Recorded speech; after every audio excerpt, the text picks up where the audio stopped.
This is John Romero, known to many for the game Doom. At a young age, John and his brother annoyed their mother so much that she asked their father to literally get rid of them, which he did. He put the kids in the backseat of his car, drove out somewhere deep into the scorching Sonoran desert and left them there. After something like that, Romero could have easily said something like, "Your dad went out for cigarettes, mine dropped me off in the desert, we are not the same." Then again, Romero's dad also went out for cigarettes soon after the desert incident. Why am I telling you all this? Well, it kind of feels like it was during the desert exile that Romero first imagined the foundation for Daikatana, a game where you often have no idea where you are, you feel awful, you are technically not alone, but your companion is a younger brother who's more of a burden than a help and frequently gets stuck in walls. But alright, we are getting way ahead of ourselves. Romero's life story is definitely fascinating, but let's fast forward quite a bit to August 1996. Quake has just recently come out, and shortly after its release, John Romero decided to leave id Software. Or more accurately, both sides decided it was time for him to go. Romero himself says he'd been planning to start his own studio since January. At the same time, tensions during the making of Quake kept growing. Carmack felt Romero wasn't pulling his weight, while Romero believed he'd done more than enough and that the criticism was completely unfair. Still, since it was known primarily for its tech, most people in the studio took Carmack's side, and since Romero was planning to leave anyway, it all ended up on mutual terms. Romero wasn't discouraged. In fact, he practically launched his next world domination plan the very next day. After he left, Romero got a golden parachute, and in exchange for his shares in the company, it paid him consistently for 5 more years. No exact figures have been mentioned, but it was likely a nice sum. At the time of his departure, Romero's net worth was estimated at around $10 million. He started building his new company, originally called Dream Design. But of course, he wasn't planning to do everything alone. Even kings need a few loyal vassals. Luckily, not far away in the halls of 3D Realms, an old friend from the Doom days was hanging around, Tom Hall. Tom was busy working on a prototype for a game that would eventually become Prey. Considering Prey wouldn't come out for another 10 years, you could say Tom got lucky that Romero called him. The other two co-founders of the company were Todd Porter and Jerry O'Flaherty. Romero met Todd pretty much by chance while looking for a designer for his next game. Todd was known in certain circles as the developer of Knights of Legend, and when Romero found out that Todd was working on a real-time strategy game, he started thinking, and later told Tom Hall that bringing in someone who made RTS games was actually a great idea. Romero already had the concept that his new company would launch with 3 games, and if all 3 were shooters, they'd just end up competing with each other. Plus, strategy games were gaining popularity at the time, and Romero was a fan himself. Titles like Command & Conquer and Warcraft Orcs and Humans were among his favorites. As for Jerry, he got the job purely thanks to Todd's recommendation. He said, "Hey, this guy is a solid art director, let's bring him on." "Alright, sure, why not?" Romero said. And just like that, the founding team came together. Somewhere around that time, Romero was also looking for a publisher for his new company. Once word got out that Romero had left it and was starting something new, dozens of publishers flooded his inbox, eager to strike gold with him. But few were willing to meet his terms. John wanted to make 3 games and spend $3 million on each. Activision, for example, offered him $3 million for all 3 games combined, which obviously didn't line up with Romero's ambitions. While still hunting for a publisher, Romero decided that Dream Design sounded too soft, so he eventually changed the name to Iron Storm. You know, something like, "Beware, fellow developers, the Iron Storm is coming to wipe you all out." Ooh, yeah, to wipe your ass out. Romero visited the offices of Activision, Origin, Virgin, Acclaim, and even sat on the leather couch of your Fortnite's daddy Tim Sweeney, who was still working on the original Unreal at the time. In the end, Romero chose to go with Eidos Interactive. Eidos had just released the first Tomb Raider, which blew up in popularity and they were practically swimming in cash. So negotiations went fast. They agreed to $3 million per game, plus another $4 million for console publishing rights, and even threw in an extra $9 million for the rights to publish Iron Storm's next 3 games. Yes, next 3 games, which didn't exist on paper yet. Just imagine the madness of the time and how big Romero's name was back then. Of course, part of it was the fact that video games were finally being seen as a smart investment, something that could bring in real returns. The game industry was emerging from the shadows. Sure, being a gamer still got you some weird looks, but at least you weren't getting punched as often anymore. Plus, the rise of game studios coincided with the golden age of the dot-com bubble. Investors were convinced the internet was the future, and they were throwing money at companies that frankly hadn't even figured out how to make a real profit yet. Romero's games were expected to generate a profits eventually, but eventually was the key word. But still, Eidos believed in John. Iron Storm was finally official and it was time to start hiring, and the process of hiring was a bit weird. Romero believed that anyone with talent and a strong work ethic could become a game developer and join his team. For example, he hired a guy just because he'd written a medieval-style short story that John liked. He brought in a Doom map maker from Sweden and other similar folks. Honestly, it made sense. The game industry was still young, and 3D gaming hadn't even gotten out of diapers yet, so this kind of anything goes approach wasn't that strange. Romero also believed the company environment should be as creative as possible, the complete opposite of Carmack's strict, tech-heavy dictatorship. Meanwhile, Carmack wasn't exactly wasting time. While Romero was off scouting talent and cruising around in limos with his musketeers, giving interviews and attending events, the other John was already deep into building a brand new engine. Naturally, there was still tension between the two, and eventually it turned into public sniping on the internet. At one point, Romero announced to the world that Iron Storm's first game, Daikatana, would be released by Christmas in 1997, even though development had only started in March. Carmack soon gave an interview to Time magazine where he said, in no uncertain terms, that Romero hadn't left id Software. He'd been fired. And he added, the Daikatana wasn't going to hit its 1997 release window, especially considering how massive the project was shaping up to be. And yes, Romero's ambitions were massive. He wanted the game to be 4 times bigger than Quake, with multiple time periods, 64 enemies, 24 levels, and 25 different weapons. Storytelling was crucial to him, and he wanted the game to constantly surprise players with new stuff around every corner. Despite the drama with his old colleague, business was business, and Carmack let Romero license the Quake engine. Honestly, a surprisingly reasonable move on Romero's part. With ambitions that big, he could have tried to build his own engine, in which case this video might have never existed. But it actually fit Romero's philosophy. He wanted to create, not get bored with tech. Engine work felt tedious and dry to him, something he'd already grown tired of back at id. He wanted to break free from all that. The plan looked solid on paper. License the engine, build some character, monster and weapon models, design the levels, code up some killer gameplay, boom, you got a hit. According to Romero's estimates, with a team of 30 people, all of this could be done by the end of 1997. At the time, licensing the Quake engine cost around $250,000, according to David Kushner in his book Masters of Doom. But Romero himself, in his own book Doom Guy, says he paid $500,000 with no royalties. I mean, I trust John on this one, especially since in that same book he brags about his freakishly good memory and how he basically never forgets anything.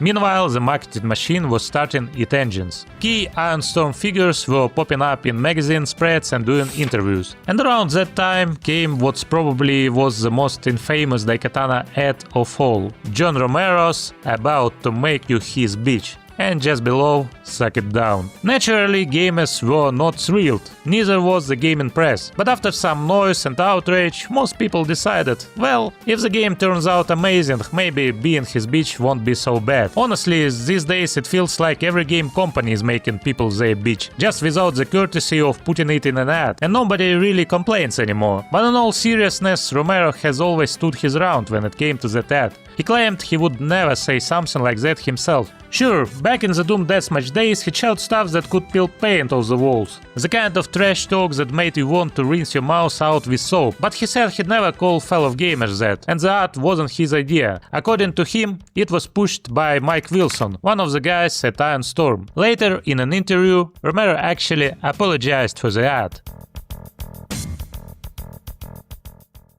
To be fair though, as controversial as it was, it did get people talking. In marketing terms, mission accomplished. And really, far worse ads have come and gone in this industry. If Daikatana had turned out to be a great game, people probably would have forgotten about it pretty quickly. Sticking with the marketing theme, In the summer of '97, E3 rolled around, and Romero was set to showcase Daikatana. And he did. But judging by the surviving footage from that show, it was mostly just a free-flying camera, zooming through various environments, showing off wall textures of varying quality, all set to a punchy acid industrial soundtrack. There was also a demo version, which you can still find online today. Basically, you run around an ancient Greece-looking map with a little axe. That's it. No enemies, no action. According to Romero, the point was just to show that, hey, we are working on it. Look, it's snowing, and barrels explode. Not exactly riveting gameplay yet, but the message was, just wait, it's coming. Gamers were mildly impressed, but not blown away. So they went to check out Quake 2, which was also being shown at E3 that year, and was Daikatana's direct competitor. Romero went to see it too,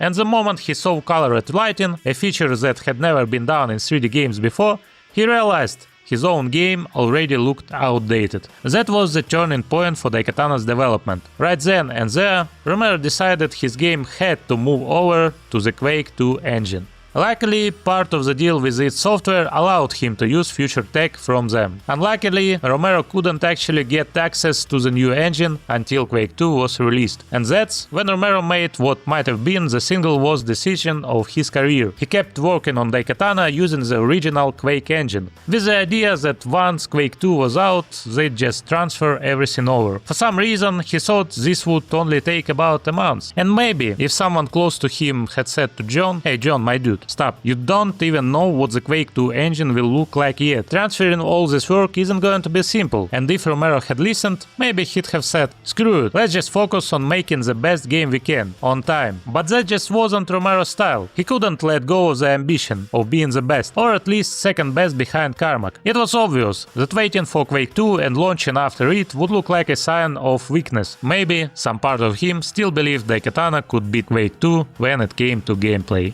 Quake 2 dropped right on schedule, December 9, 1997. Finally, Romero could start porting Daikatana over to the new engine. And he actually liked Quake 2, played through most of it in one sitting, soaking in the graphics and mentally noting what ideas he could borrow for his own game. He later got on the phone with id Software, and they told him they'd sent over the engine's source code sometime around New Year's.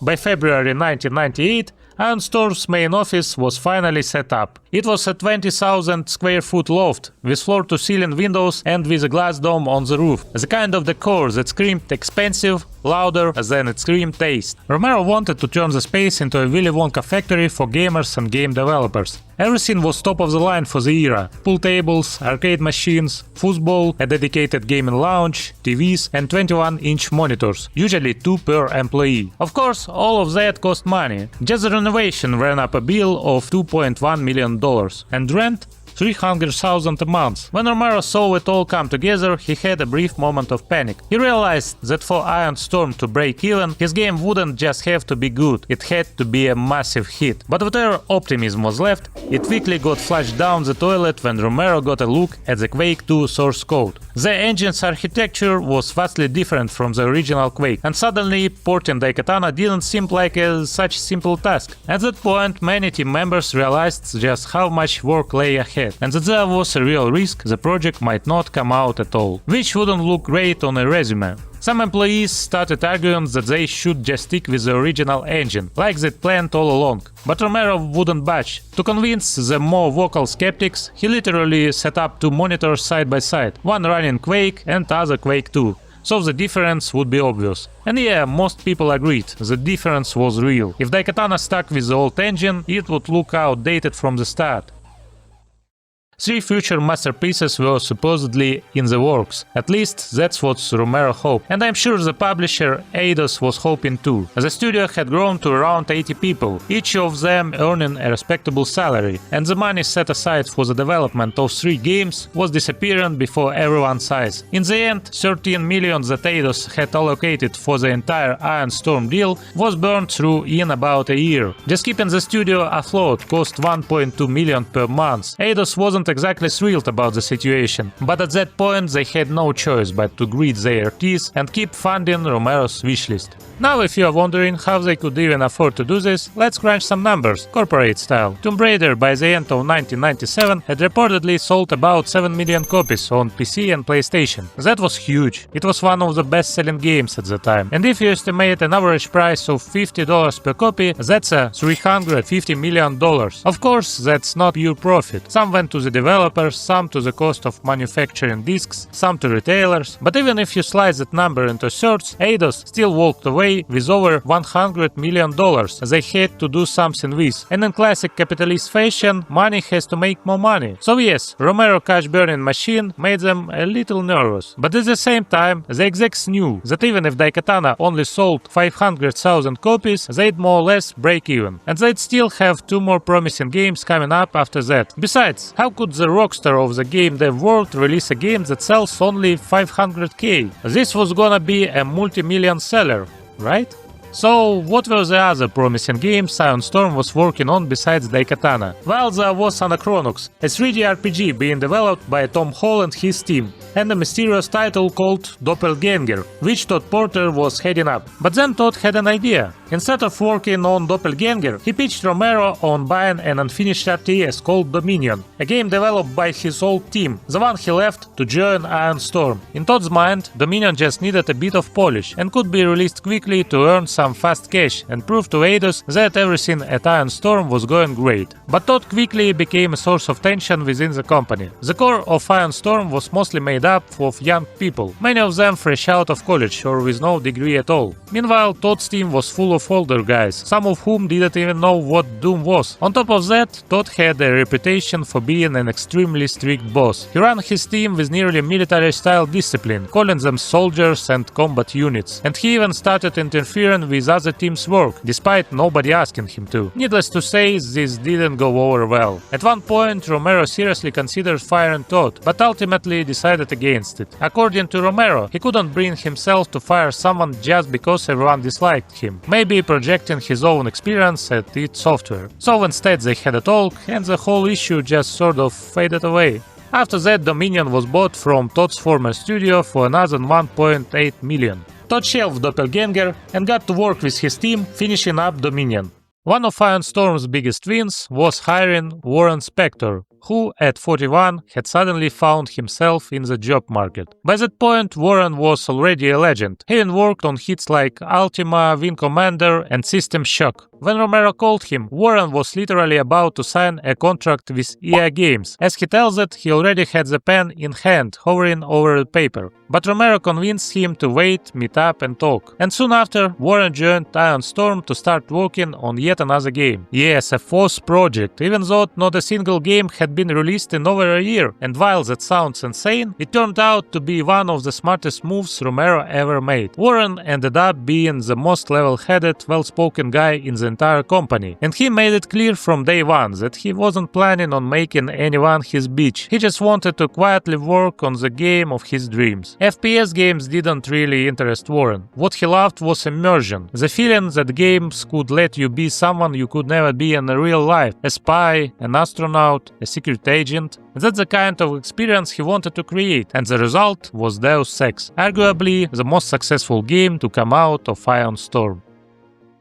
But the problems didn't stop. In fact, they kept piling up, and even Ion Storm's so-called dream office started getting in the way of development. Turns out, a glass roof sounds cool, until the Texas spring sun starts cooking your brain. Monitors become unreadable due to glare, and developers began overheating. At first they tried covering the glass with panels or blinds, but it didn't help, so most of the team ended up building makeshift tents over their desks, crawling inside to work in the shade. The luxurious, high-end office eventually looked more like a festival campsite, the kind you'd see at some crusty outdoor rock show, especially with Romero pacing around, his long hair flying behind him like some kind of rockstar, the unofficial headliner of the whole mess. But honestly, forget the fancy roof. The real problem was that the work just wasn't coming together. Communication between artists and programmers was practically non-existent. Some people didn't even know what they were supposed to be doing. Artists were creating assets at the wrong downscale, programmers couldn't solve basic engine issues, and eventually things started to get a little weird. Rumor has it, one guy just sat at his desk screaming for no reason, while another spent his days throwing soda cans out of the window. Romero fired them, but the signs were there. Things were getting out of hand. And while everything at Iron Storm was a mess, spring of '98 was almost over. In May, the first Unreal came out, and people loved it. At E3 1998,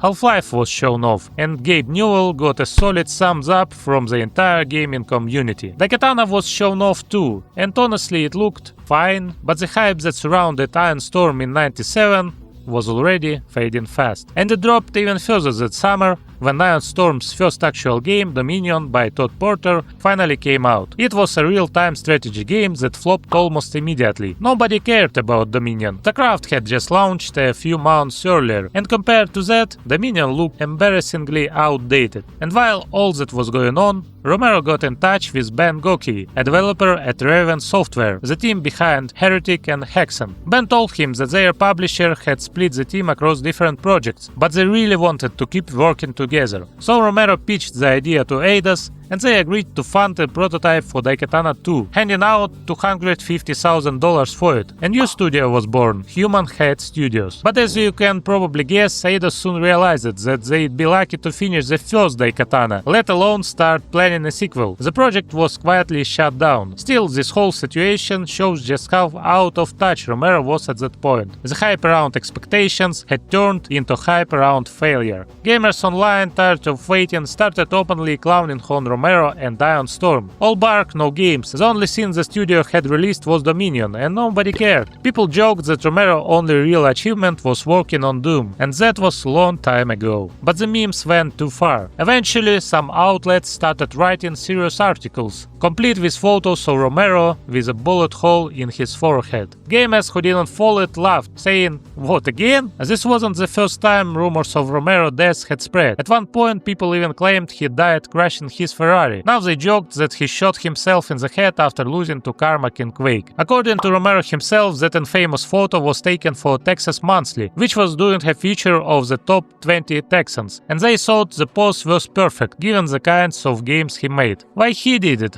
no one knows. Probably he was thinking it was very fun. Meanwhile, rumors were swirling online that Eidos was planning to buy out Iron Storm entirely, a clear sign that things were going downhill. The developers who joined hoping for big paychecks and royalties started to realize something was wrong. Some even started boycotting their own work, spending days just gaming, instead of doing anything productive. And then came the biggest blow yet to Romero's confidence. A group of 8 key Daikatana developers, later nicknamed the Iron 8, gathered in front of him and said, "We are done. We can't work like this anymore. We are leaving to start our own studio." And they did. They formed a company called Third Law Interactive and went on to make a shooter based on the rock band Kiss. That's when it finally hit Romero. Why even build such a huge company? Why spend so much money on all this? Wasn't it better when he and Carmack were just making good games?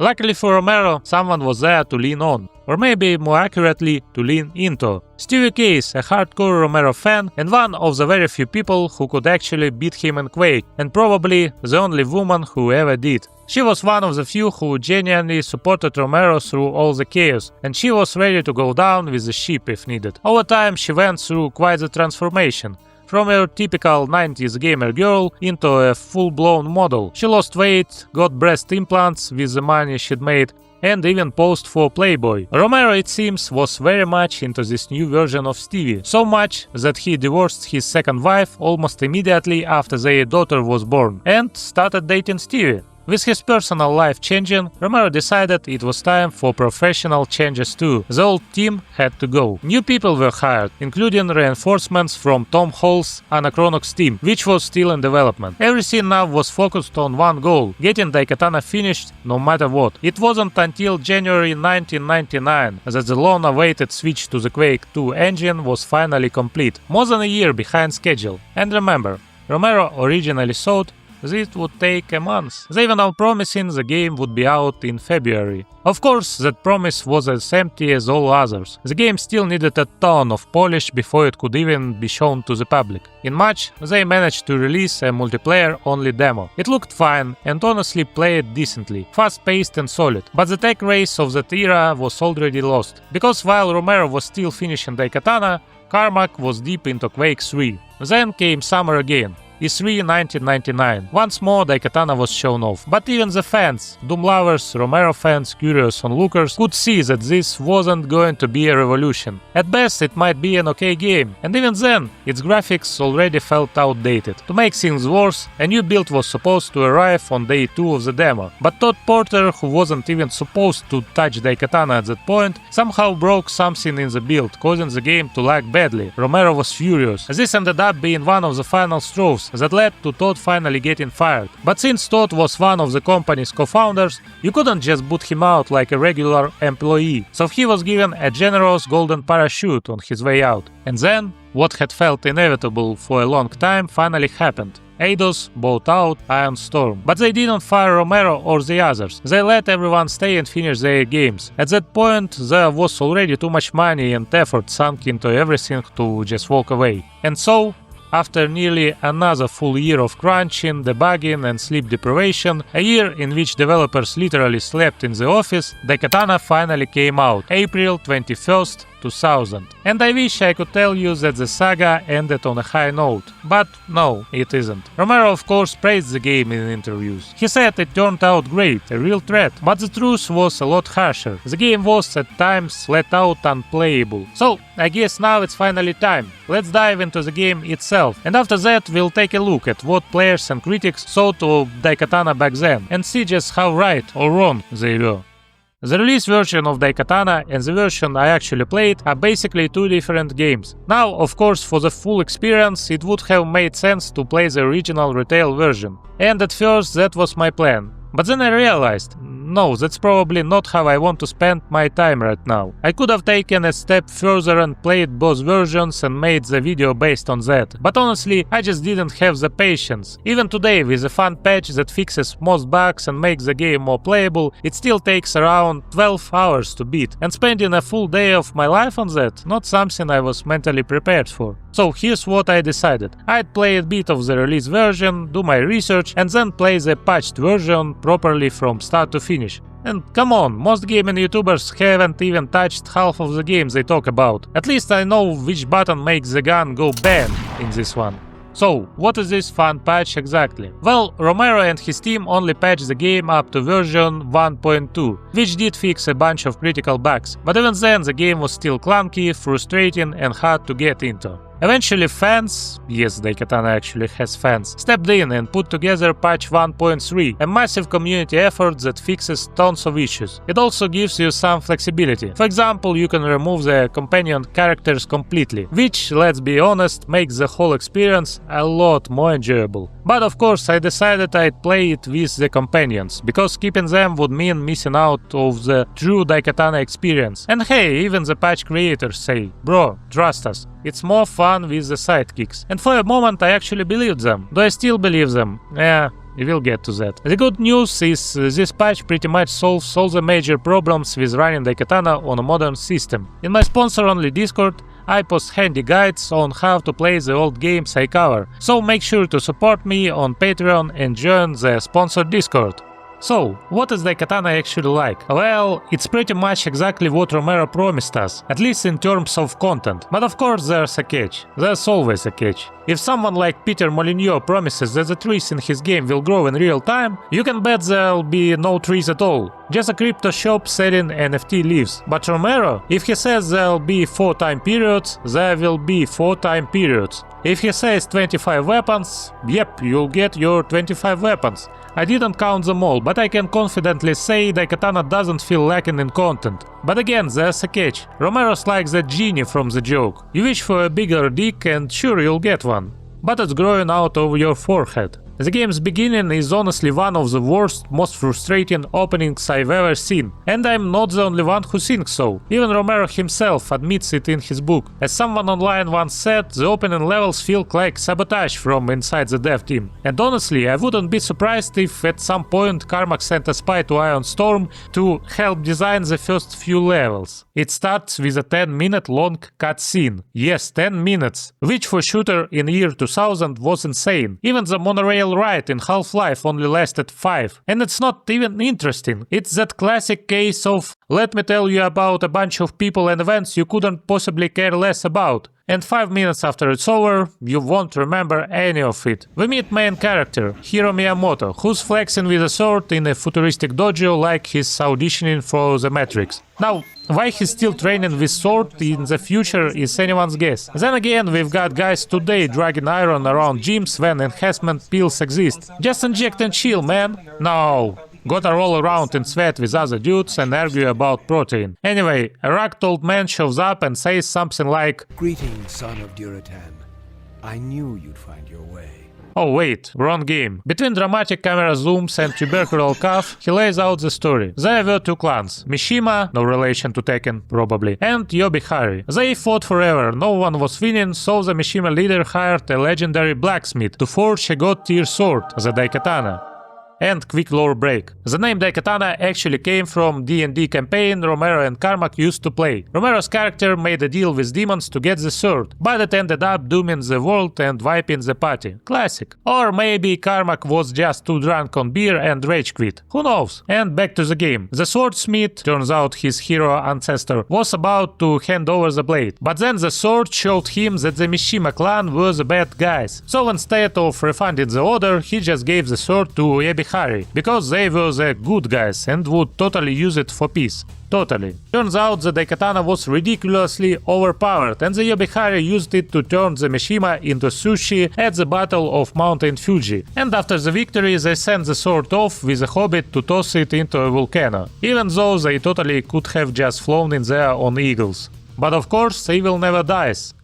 And everything was fine till that Mishima spawn. Kage showed up with a sword like nothing was wrong. It was meant to be burned, the old man tried first. But Kage beat him there, now the future's cursed. The hobo was noble, Kage's soul is trash. At this point the plot just completely crashed. At some point, Kage used the sword to change the timeline, and now everyone lives in some kind of awful cyberpunk dystopia. So yeah, have a question. Who the hell found Daikatana in 2020? Also, apparently there was a virus, and Kage claimed he found the cure. But surprise, he didn't. It was actually the old man's ancestor who discovered the cure. But Kage time traveled, stole the recipe, and boom! Now he is rich and evil. Oh yeah, and the old man has a daughter. He trained her to wield the Daikatana. And at some point she tried to steal it, but the mission failed and she vanished. Probably locked up somewhere in an evil megacorporation's dungeon. Honestly, I'm not even sure if you understand the plot from my summary, because even I'm not sure I did. But yeah, that's pretty much how the game presents it. A mess of names, timelines, random events and complete chaos. Then suddenly ninjas! They show up out of nowhere, elbow the old man in the chest, give our hero a light fatherly punch in the nose and just leave. They don't kill anyone. Why? Who knows? They easily could have. But okay, sure. But wait, the old man actually starts dying, slowly, and tells Hiro, "When the corpse collectors came, climb into my coffin. That's how you'll sneak into Mishima's fortress without being seen." And yeah, that's the actual plan. So, if you are thinking I made any of that up for comedic effect, I didn't. That's literally what happens. Hero really does crawl into a coffin and gets dumped somewhere on the outskirts of a Mountain Dew processing plant. And that's when the nightmare begins. The very first level of the game is already full on madness. The game is split into acts, so we'll talk about them more or less one at a time, sometimes stopping to mention the crazy plot. So what's wrong with this first level? Well, it's dark. And I don't just mean thematically, it's literally dark. From what I understand, even the brightness slider didn't work properly in the original version. What else? It's green. You run through green corridors, fight green enemies in green water using green weapons. You have to mentally detach from what you are seeing just to survive the sheer stupidity of it. You are fighting mosquitoes, and not stylized sci-fi bugs. No, they buzz exactly like real-life mosquitoes, and they are everywhere. So this amazing mosquito sound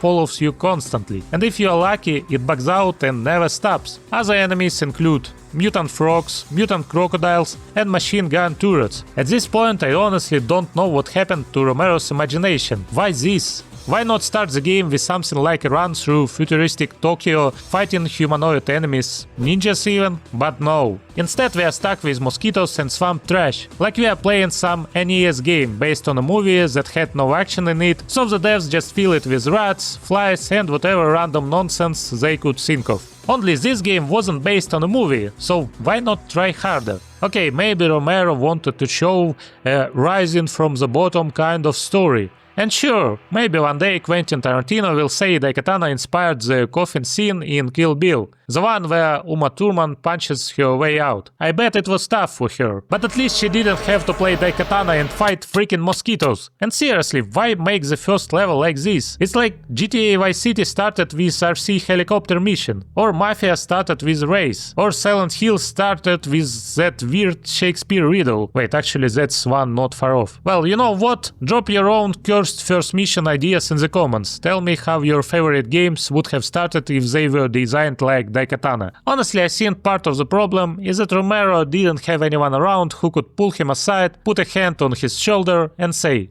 "John, this is complete bullshit. Let's try something else." And honestly, the whole first act kind of feels like that. The mosquitoes keep showing up, they are in tons of levels, and Romero's love for tiny, annoying enemies that are no fun to fight really shines through. Besides frogs and mosquitoes, you'll also get swarms of baby spiders and rats in later acts. Eventually, after trudging through the swamps, we make it to the belly of the beast, the Mishima Corporation itself. That's where we are supposed to find the old man's daughter, the whole reason heroes set out on this insane quest. Once inside the building, things get slightly better. We finally start fighting humanoid enemies, though weirdly enough, there are also regular office workers running around. They don't attack you, but you can still kill them, because why not? And to be fair, beneath all the ugly textures, awful sounds and bizarre enemy choices, there's almost a good game here. Your starting weapon is just a laser reskin of pistol, but it actually looks cool. There's also a punch glove for melee. Movement feels great. You've got that classic Quake style bunny hopping,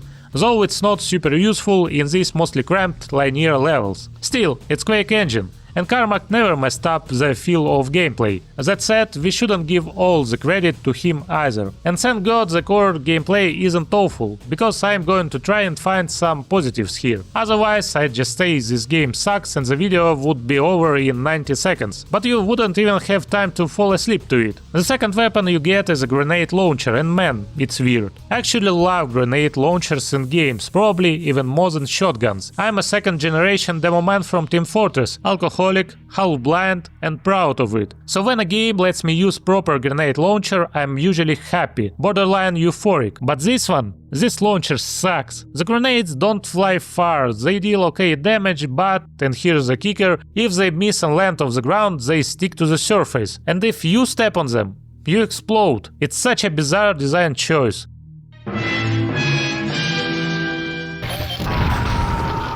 On top of that, the explosion radius is ridiculous. And if you poop out a bunch of these grenades indoors, you better run. You have to move way back to safely detonate them without getting damage yourself. But hey, it's not just the weapons that are out to kill you. The doors are trying too, and they are pretty damn good at it. Those doors seem to hate everything in life. Sometimes you walk into a room and see one crush some poor guy right in front of you. But seriously, I died so many times from doors and elevators. They open and close way too fast and act totally random. And let's stay on the topic of weapons for a second. The next firearm you get is the shotgun. And that's cool, except it's a semi-auto shotgun that fires 6 shots every time you pull the trigger. The first time it happened, I thought my mouse was broken. It's kind of a neat idea, but most enemies die in 1 or 2 hits, so half your ammo just goes straight into the void. Luckily, ammo balance in the game is actually pretty decent. You cycle through different weapons naturally. Sometimes you run out of ammo for once, but find plenty for another. Overall, it works. But one thing really bugged me. All throughout the first act, I kept finding rockets, tons of rockets, but I never found a damn rocket launcher. Like, was it supposed to be a secret weapon, or did I just get insanely unlucky? Because every other weapon shows up during the act multiple times, probably thanks to a certain feature of this game that we are finally going to talk about. So, at one point while you are running around the tower, Hiro realizes this place isn't just Mishima HQ, it's also a prison. And surprise, there's some real freaky experimentation going on here too. And in one of the rooms we find our very first future companion, Superfly Johnson. He's strapped to some kind of torture device, but honestly, the dude looks so chill hanging there that I almost believed he was into it. And naturally we rescue Superfly. First because Hiro is a good guy in this story, and second because we still need to find Old Man's daughter. Yes, that's still our main objective if you forget about it. Turns out Superfly used to work for the evil corporation, but things got so dark, they started skimping on soda levels and bottles and cutting cheap bags down from 100 grams to 95. He rebelled obviously, and they punished him by wiring him up to this sci-fi pain rack, where he's been just vibing ever since. But freeing Superfly makes a turning point, because now the game changes completely. You know those escort missions in games that nobody likes? Well, Daikatana is basically one long escort mission. Not half, not third, basically the entire game is a never-ending escort mission with a few short breaks. Which brings us to a key difference between the official and fan-patched versions. In the fan-patch there's an option to turn off companions entirely. And honestly, if you are planning to play this game, I strongly recommend using it. You can also make companions invincible, which in the fan patch is enabled by default. I didn't even realize this until halfway through the game. Turns out they can die in the original version, but in mine they were immortal. And man, I actually believed in God when I realized how close I came to playing the unpatched build. But even with the patch, oh man, the problems are still there. The patch devs swear they reworked the AI pathfinding, and yeah, technically it's better. Bots can climb ladders, navigate terrain, even jump over obstacles. It's impressive when it works. And it works sometimes. Sometimes they'll follow you like a decent little robots, other times you have to kick them forward like broken Roombas to get them moving again. And of course, most of the time you can't progress unless your sidekick is right next to you. If they are not close enough, Hiro will stop and say the now iconic line. I can't leave without my buddy Superfly. You'll hear that line a lot, and that's your cue to backtrack through the level and try to figure out where the hell your guy got stuck this time. The phrase got so popular that it even made its way into an early Half-Life 2 beta. Sorry, sir. You know I can't let you through here without your good friend Superfly Johnson. You just get Gordon. You go on through. You'll see a lot of weird NPC behavior throughout the game, and I don't want to get stuck on it now. We'll come back to it later. But just know, the AI for your sidekicks, yes, that's the official term, causes more problems than anything else in Daikatana. Romero, my man, if you really didn't want the player to feel lonely, then why not just give the hero a talking left nut that turns into a buff black dude on certain levels? That way we'd always have company, but wouldn't have to suffer through it. But no, instead we get this guy. And yes, this little bastard snores.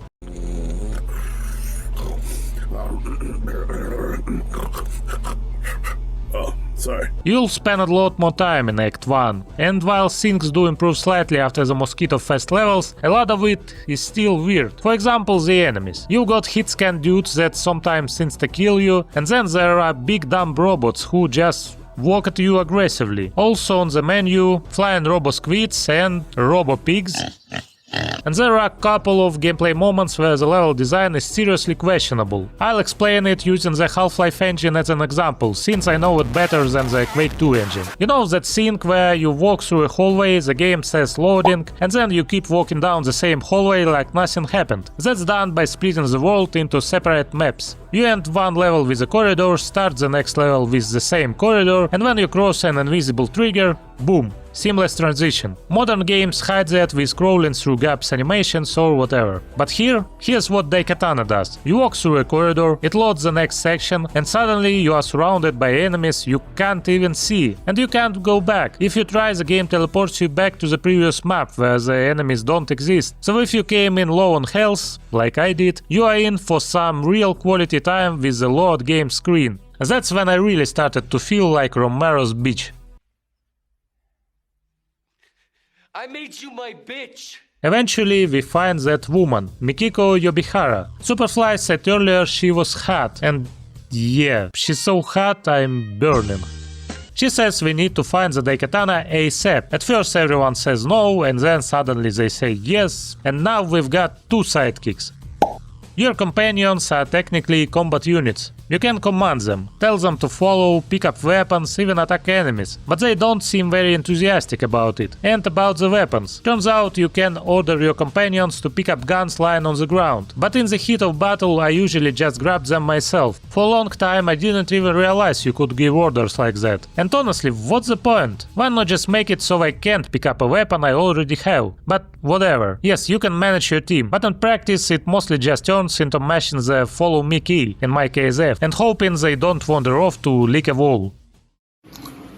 Eventually, after running through corridors and robo-labs, we reach the vault where the almighty Daikatana is kept. It's hidden in classic style, right in the middle of huge room, surrounded by stuff like an electrified floor. So I walked into this place on low HP and I seriously had no idea what the hell I was supposed to do. You step into the room, get zapped by a floor and just die. No switches, no buttons, nowhere to shoot. At first I was completely lost. Eventually I beat it, like a lot of things in this game, by just trial and error. I think what happened here was Mikiko walked onto the floor first, and the electric shock only targets one character at a time, maybe. Because while she was standing there I could jump around and not take damage. Except sometimes I did take damage, and I still have no idea how I got through it. And then comes another genius puzzle moment. So there's this big sci-fi vault setup, a bunch of floating brains and jars all around you, and the Daikatana itself just hovering in the middle, blinking at you like it's calling your name. Naturally, you try shooting the brains, nothing happens. You try again, still nothing. At this point I was sure they were just part of the scenery. Turns out, no, you are supposed to shoot the brains. But here's the scene. The game has trained you for the past 4 hours that if something is interactable, it racks to 1 or 2 shots max. And these jars, you gotta blast them several times before they actually register anything. Anyway, after blowing up all the required targets, the Daikatana finally lowers its defenses. Hero grabs it, all proud of himself. But then surprise, motherfucker! Mishima shows up, the same evil bastard from earlier, and he's like, "Aha, fool, I have a second Daikatana because I traveled through time." And then he says something like, "Never cross the Daikatanas or it will cause a paradox and destroy everything." And you know, all this typical time travel villain talk. And then he says, "No time to explain. I'm just gonna send you to the dawn of time so you stop bothering me." And boom, hero wakes up on a beach. Oh shit, here we go again. A literal sandy beach, which makes zero sense considering we were just in cyberpunk future Japan like 30 seconds ago. But hey, good news, the companions are gone, which means we finally get to do things alone. Some peace, some freedom, at last. Act 2 kicks off strong. We suddenly find ourselves in an ancient Greece, dropped into wide open spaces. Perfect for an experienced gamer like me to start bunny hopping around. And better yet, we get a super fun weapon, a spinning boomerang style disc that lets you slice up skeletons bursting out from every corner. The game suddenly feels lighter, brighter, and even nice to look at. The dull sewer nightmare is replaced with scenic views of ancient ruins. We somehow ended up here thanks to some dude who looks like he escaped from Power Rangers set. But honestly, I didn't even care how he got us there. After 4 hours of gameplay, it finally started to feel fun. And of course, the real reason for that is the sidekicks are gone. We are finally free, flying like an eagle. Only thing killing the vibe a bit, tiny spiders. Romero just loves his small annoying enemies, but they are not deal breakers. And since I don't have much to complain about yet, let's talk graphics for a minute. Yes, by the time Daikatana came out in 2000, it already looked outdated. Not as outdated as my jokes in most of my videos. Or you, my dear viewer, waking up today and hearing your knees crack like bubble wrap, but still pretty rough. Quake 3 had already been out for half a year, and Daikatana was still running on the Quake 2 engine, which was already pushing 3 years old. But to be fair, I wouldn't roast the game too hard for that. For one, it still looks better than Quake 2's orange-brown sludgefest. Romero clearly prioritized visual design, and even if it didn't always work out, some locations actually look pretty nice. Sure, the environments lack detail and the shadows aren't amazing, but still not bad. And it's better to look at what people thought back then. Take this quote from PC Gamer's 2000 issue review. They gave the game a 53% and said, "While some stages look like an amateur's first attempt at map making, others force you to step back and admire the architecture." So yeah, my impressions weren't wrong. Some levels look better than others, but Daikatana didn't completely flop in the graphics department. You weren't exactly blown away, but you also didn't want to close your eyes out. And honestly, in Romero's defense, this was a time when technology was evolving at lightning speed. It was impossible to keep up with everything. Now let's talk about how the gameplay actually changes in this level. In the first act, you restored health by walking up to fruits and pressing the use key, or standing next to weird machines. Here in Greece, you heal by sipping water from fountains, or picking up little clay jars full of ancient healing water. And speaking of weapons, let's talk Daikatana. At first I thought it was useless. Takes several hits to kill anything, just like the flying disc, so why use it? But later I found out that the sword actually levels up as you kill enemies with it. Eventually it becomes a lot more powerful. Of course I learned that way too late, and even though I ran around with it near the end of the game just for the experience, my point is I came here to shoot things. So I'm mostly stuck with guns. Oh, and it's not just the sword that levels up. Your character does too, like a real RPG. There are 4 main stats and your level increases as you go, but it's weirdly implemented. You don't get a nice RPG menu or anything, no clean screen showing your quest log or stats, even Quake 2 had something like that. Instead, when you level up, the strip flashes, and you have to press specific keys to increase each of the 4 parameters one by one. No mouse menus, no overview. Just clunky button cycling. Maybe I missed something, but I did go digging through the settings. No, that's how it works. Thankfully, leveling up doesn't happen too often, and honestly, it doesn't feel like it affects much. The only time I noticed any difference was near the end, when I leveled up agility. Suddenly, every time my character moved, he made this annoying vzz sound.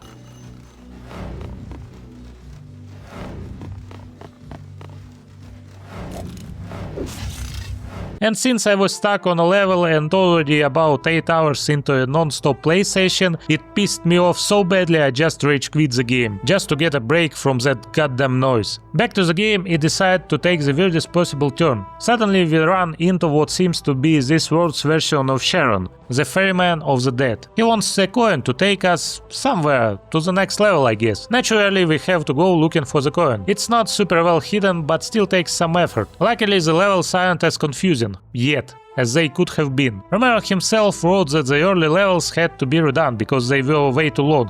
Thank God for that.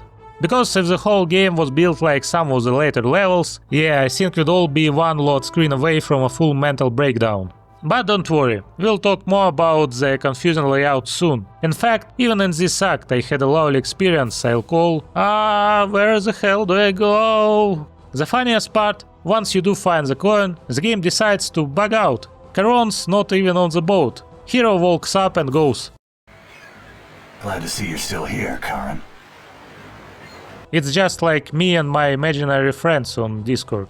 Anyway, Charon does eventually ferry us off somewhere to another island, where we continue our skeleton smashing journey, now with added griffins that look like they came straight out of Heroes of Might and Magic. And honestly, I called it a journey because this part of the game actually started to feel like an adventure, and I'm afraid to admit this, I was even kinda enjoying myself. On the negative side, the environments, which were refreshing at first, do start to feel a bit repetitive, and the enemies just keep charging down narrow corridors, getting shredded by the disc or the new weapon. It's this weird two-headed snake thing, which I didn't really like as a weapon. Though I wouldn't mind having something like that in my pants. I mean, never mind. But section where we have fun didn't last for too long. Eventually we fall into some pit, but Mikiko finds us and pulls us out. And just like that, the freedom's gone. Now we have to babysit her again. She even suggests we just abandon Superfly and move on with our lives. But Hero, being a good guy, refuses. Bros before hoes, he says. We gotta save our black brother. And honestly, the companion stuff in this part of the game isn't that bad. These Greek levels are actually designed with escorting in mind. Mikiko follows you when she shoots, waits when she shoots, and even helps from time to time. At some point I picked up a trident that can shoot projectiles, and completely by accident discovered that it also hurts me. Naturally, I had to try a trident jump, and you know, it worked. Pure joy. I was basically in heaven, and maybe literally, looking on how high I launched myself. Though based on the broken textures and the fact that Mikiko wasn't following me, I figured I'd just shocked the game too hard, so I backed off before it could crash completely. I decided to save the trident for emergencies, which, spoiler alert, came very soon. Suddenly there are tons of corridors, multiple loading zones, random puzzles, buttons, all dumped on the player at once. And considering the gameplay so far was basically run and shoot, it really comes out of nowhere. And I seriously spent a ton of time stuck on this spot. I had no idea where to go. On what was probably my 10th lap around the level, I noticed this little balcony that seemed like it might lead somewhere useful. I knew Mikiko wouldn't follow me up there, but I figured I'd check it out anyway. Turns out it really was the right direction. But the game wouldn't let me go any further without Mikiko. I don't want to bore you with all the details, but let's just say I still have no clue how I beat this level. Maybe I was supposed to do it right and jump, maybe not. At some point, just from aimlessly running around, I did a few things, and it felt like Romero himself placed his hand on mine, guiding my mouse forward. Because after what felt like an eternity of suffering, I finally broke free from this loop and started making progress again. But of course there was another problem waiting at the end of the level. And once again, it kind of solved itself. So throughout the level you find these glowing letters, and while I was finding them, I ignored them completely. If I ignore it, it will go away, right? But no. Turns out those letters weren't for decoration. Eventually, you reach a big gate. That's locked, unless you spell out the word ages. Pretty sure that's from Dota or something. And of course, I was missing one letter. I started panicking, running back and forth, then wandered into some cave and almost got eaten by Cerberus. That's when it hit me. I probably missed the letter in the middle of the previous level. And the first letter I picked up was like, what, an hour and a half ago? Now I had to go all the way back through those insane mazes, the ones I barely made it through the first time, to find one tiny glowing alphabet chunk, so I could keep playing. I nearly lost my mind just thinking about it. But then it's like Zeus himself descended from Mount Olympus and went, My son, enough of this foolishness. Too many years remain untouched by your mortal hand.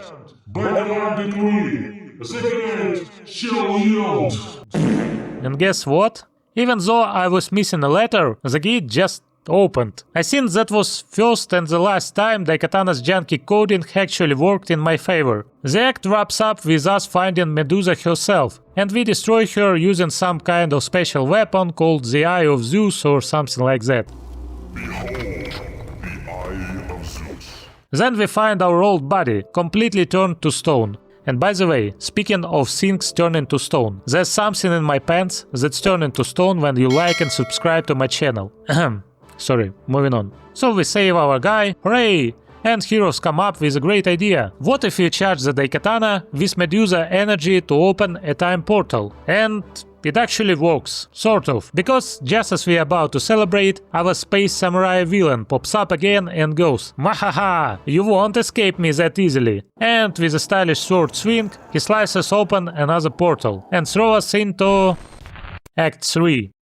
Act 3 actually starts off pretty okay too. We end up in a snowy little village and almost immediately get a crossbow. Smooth to shoot, satisfying to use. Zombies come at us, bats swoop down, real genre classics. But as I started exploring the area, I realized that it wasn't exactly linear. And knowing how much level designers back then loved their twisty labyrinths and weird logic, I started to feel some warm butthurt around my asshole, despite the characters insisting that this place is freezing.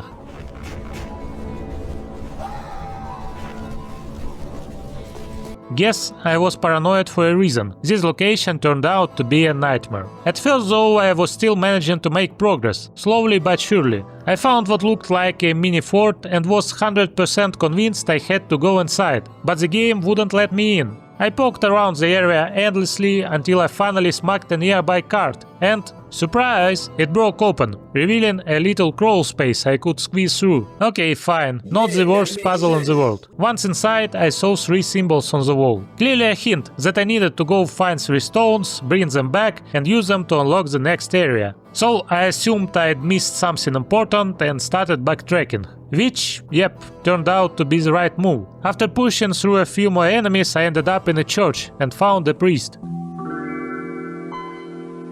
The priest gives us a whole 7-minute lore dump, something about how the land used to be prosperous, ruled by a wise king, until a bunch of necromancers came along and unleashed the plague. The king's whole family got sick, turned into monsters, and he ended up burning them alive out of grief. Then he smashed his magical sword against their graves, But of course the evil necromancers picked up the pieces, scattered them across the kingdom, and convinced the king it was mysterious evildoers. The priest also explains that place I ran into earlier, the one with the 3 symbols, and tells us exactly where the 3 stones are. One lies with the dead, one guarded by the dragon, and the last is in the attic of the church. While he was telling that, I apparently wasn't paying attention anymore. Between being tired of the game and zoning out during his endless monologue, I somehow convinced myself he said basement, not attic. Especially because he said something like, I locked the pass long ago. And I took that as a hint that the basement was the way forward. Anyway, I actually found the first 2 stones pretty easily. As soon as I saw the dragon statue in the village, I knew. Break the ice, dive down, boom. That stone. Honestly, if you weren't listening to the priest, you might have missed that, but I picked up on it right away. The second one was somewhere in a crypt nearby, just a little exploring and done. But then came the attic, and here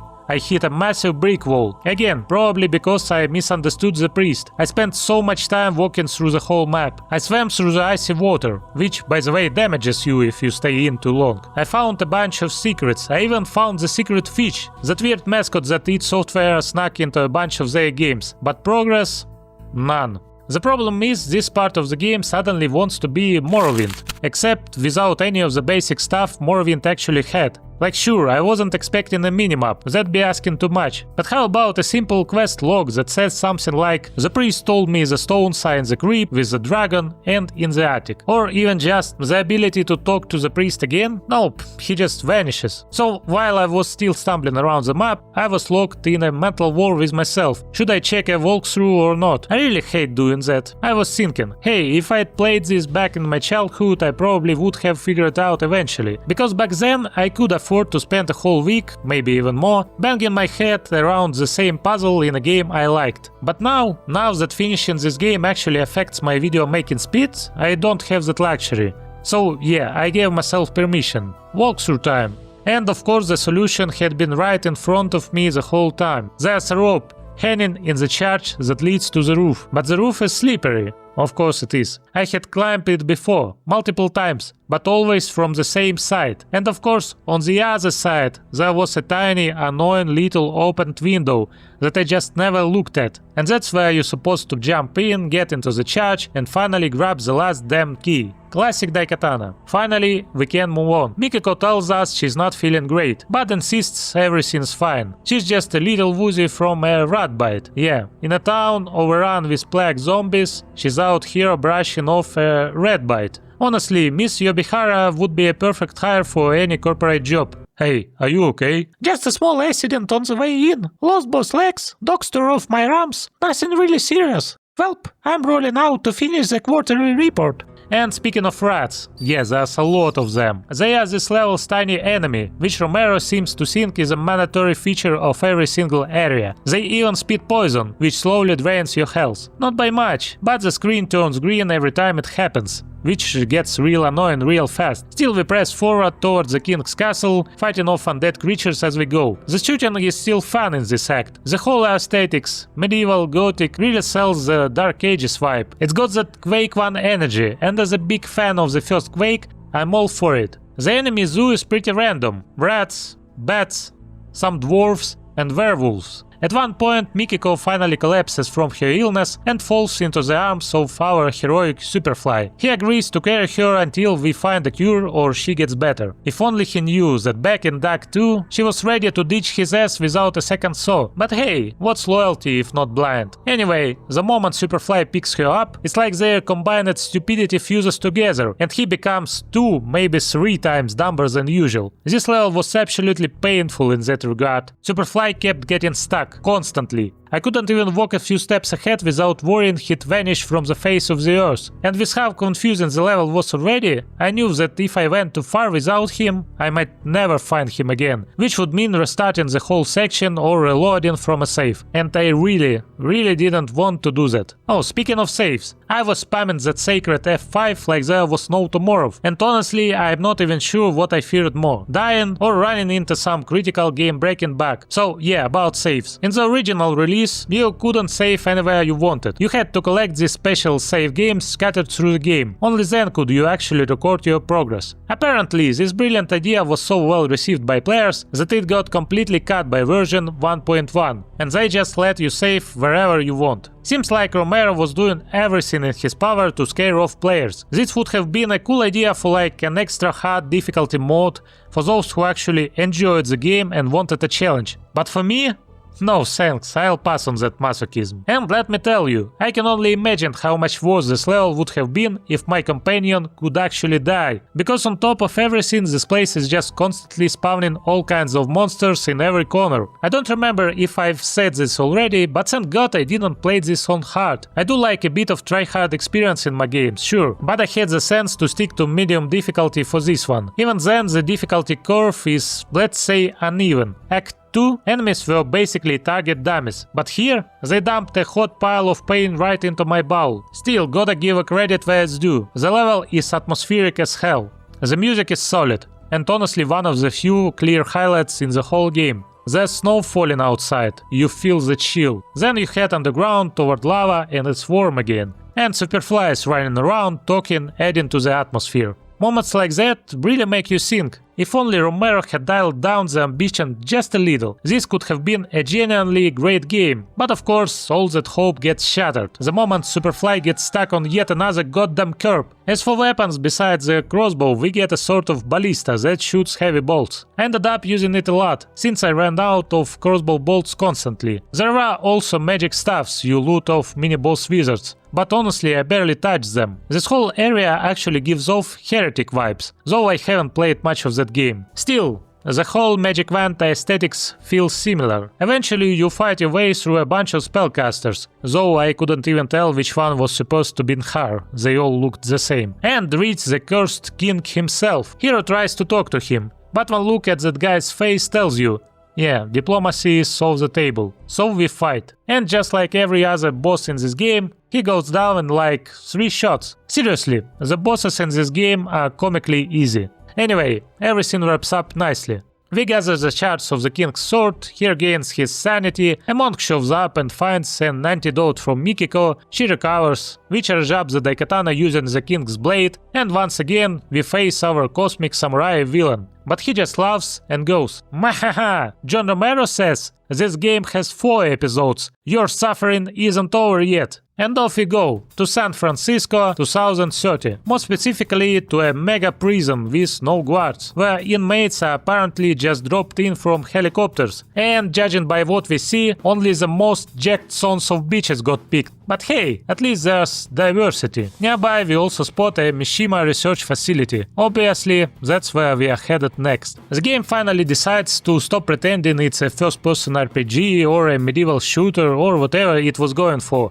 and just turns into what you probably expected from the beginning, a good old solid FPS. You get the classic weapons, a pistol, a shotgun, and the license to kill everything that moves. So you do, and they explode into glorious chunks of meat. Everything is fast and loud, even your companions mostly stay out of the way. It's like stumbling into some kind of Paradise City. But of course, the joy doesn't last. Sooner or later, Paradise City turns into gamer purgatory. One of those levels where you have no idea where to go. The goal is technically simple. There's a cracked wall, and to break through it you need to gather a few items scattered around the prison. I found everything, except one damn empty bottle. And looking for it, absolute pain in the ass. I won't bore you with too many details, but you know how it goes. I combed every hallway I knew, checked every room, and still nothing. The level itself isn't exactly straightforward. It branches out, it's multi-level, and yes, it even has underwater sections. Oh, please God help me. And the worst part of games like this is you never know, did I miss something or did the game bug out? Either is equally likely. But I was stubborn. I could have just watched a walkthrough, but I kept hoping I'd find it myself. And I did. After way too much wandering, I stumbled across the bottle, tucked away in some random ventilation shaft I found completely by accident. Don't ask me how I even noticed it. And this find something hidden and obscure puzzles are so exhausting. I get it, that was important element of the games back then. But come on! Placing all required items along the player's natural path except for this one? Not great design. After checking every corner so many times, even the music, which was kinda fun at first, starts to drive you nuts.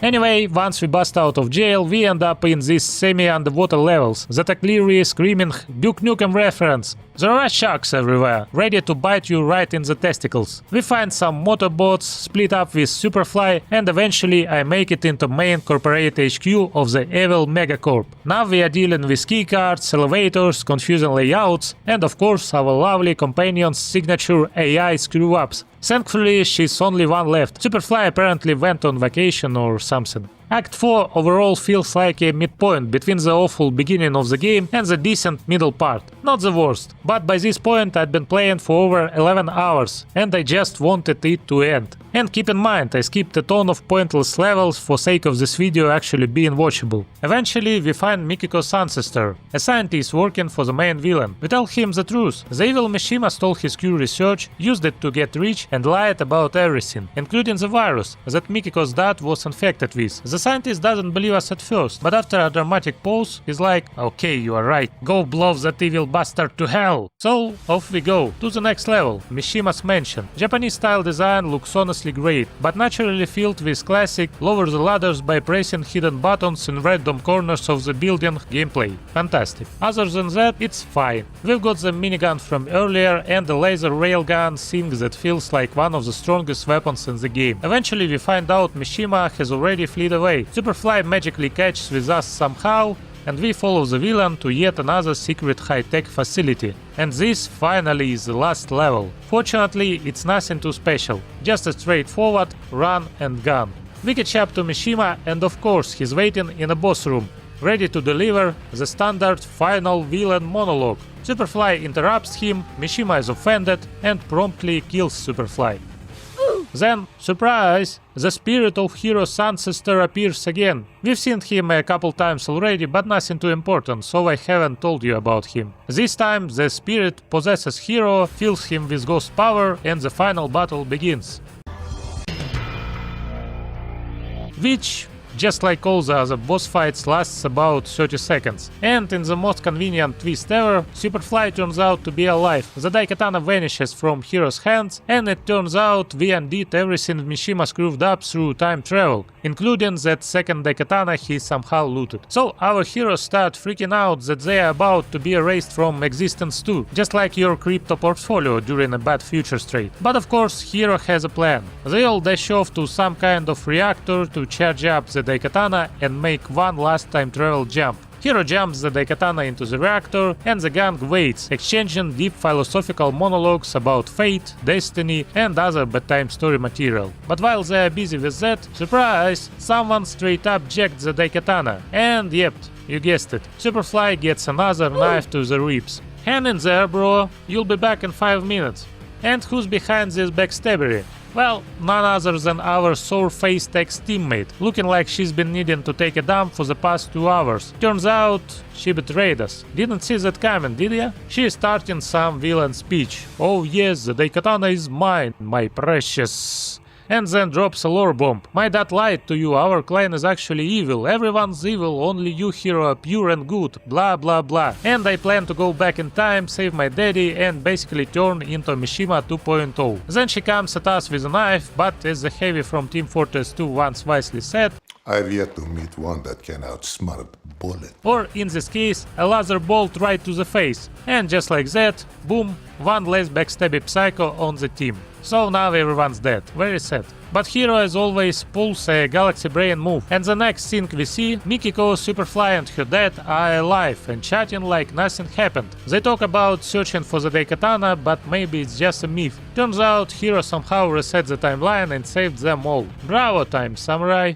The final scene, Hero chilling in a swamp shack meditating in front of Mona Lisa portrait. The Daikatana hidden away in a cave somewhere. The end. And for surviving this game, your reward is a credits roll featuring everyone responsible for this beautiful disaster. And honestly, I'm sure at least a few of them today would pay good money to be scrubbed from this wall of shame. Before we wrap it up and talk about what happened to Iron Storm and John Romero after Daikatana, there's still one last thing to cover, the multiplayer. Yeah, this game had multiplayer. Not one, but 2 whole modes. You could deathmatch with the boys or play co-op with the boys. I did find some people who were brave enough to join me. And what's the Daikatana multiplayer actually like? I'd heard rumors it wasn't that bad and I almost bought into it. I mean, hey, it's built on the Quake engine. That should mean something, right? Even Quake 2 multiplayer never really clicked for me, but that's personal taste. So I jumped into the deathmatch expecting at least some fun. And once again, Papa Romero gave me a firm pat on the back and left me alone in the desert with a cactus up my ass. It was not good. The netcode not great. Weapons that felt decent in the single player, total mush in multiplayer. The maps absolutely horrendous. Most of them are just reworked single player areas with some tweaks. They are unbalanced, confusing and flat out not fun to play. Movement felt weird too, different from single player. You could bunny hop and all that, but for some reason your character jumps like he's got springs in his thighs, constantly bonking his head on ceilings. And there's even a power up that makes you jump higher, which just breaks things further. Hit detection unclear. Only weapon that kind of worked was the rocket launcher, which, funnily enough, I never even found in the single player campaign. But even that couldn't save it from the junk and confusion of the whole thing.